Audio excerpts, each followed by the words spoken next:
Hi అండి, అందరికీ నమస్తే. మహాశివరాత్రి పర్వదినం గురించి మాట్లాడుకుందాం.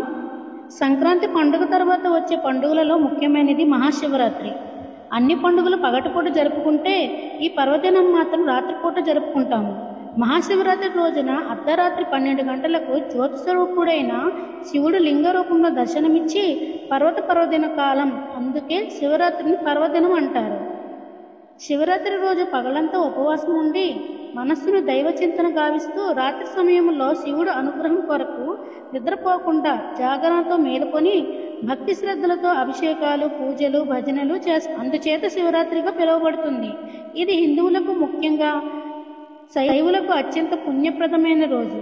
మహాశివరాత్రిని హిందువులు ఎంతో గొప్ప పర్వదినంగా జరుపుకొని శివుణ్ణి కొలిచి తరిస్తారు.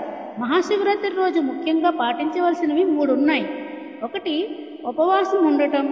2. రాత్రి జాగరణ చేయడం. 3. శివనామస్మరణతో అభిషేకాలు చేయడం. శివుడు లింగోద్భవ మూర్తిగా అవతరించడానికి ఒక పురాణ కథ ఉంది. ఒకానొక రోజు బ్రహ్మ విష్ణువుల మధ్య మాట పెరిగి వారిరువురిలో ఎవరు గొప్ప అని తేల్చుకోవాలనుకున్నారు. ఈ విషయంలో సయోగ్యత పొందక వాదన తారస్థాయికి చేరింది. ఇద్దరిలో ఎవరు తగ్గలేదు. ఇదంతా చూస్తున్న శివుడు వారికి తన శక్తిని చూపించాలని మాఘమాస చతుర్దశి తిథిలో ఇద్దరికి మధ్య జ్యోతిర్లింగ రూపం దాల్చాడు. బ్రహ్మ విష్ణువులు లింగాకారంలో ఉన్న ఆ శివుని యొక్క ఆది అంతం తెలుసుకోవాలని విష్ణువు వరాహ రూపంలో ధరించి లింగాకారంలో ఉన్న శివలింగ అడుగు భాగాన్ని వెతుకుతూ వెళ్ళాడు. మరోవైపు బ్రహ్మ తన హంసవాహనం ఎక్కి ఆకాశమంతా తిరగడం ప్రారంభించాడు.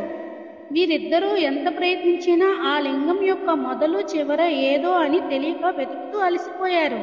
చివరికి ఇక లాభం లేదనుకొని ఇద్దరు కలిసి శివుని వద్దకు చేరుకొని, మేము నీ శక్తిని తేల్చుకోలేకపోతున్నాము అని అడగగానే శివుడు చిరునవ్వు నవ్వి, మీలో ఎవరు గొప్ప అనే పోటీతో వాదోపవాదనతో ఉన్నదానిని గమనించి, మీ పోటీని తగ్గించడానికి నేను ఈ లింగాకారంగా అవతరించాల్సి వచ్చింది అని వారికి నిజరూపంతో వివరించి చెబుతాడు. అప్పుడు బ్రహ్మ విష్ణువుల శివుడు ఆధిక్యతను గ్రహించి పూజించి కీర్తిస్తాడు. ఆ రోజే మహాశివరాత్రి అయినదని పురాణ కథనం. వీడియో నచ్చితే లైక్ చేయండి, సబ్స్క్రైబ్ చేసుకోండి. Thank you so much.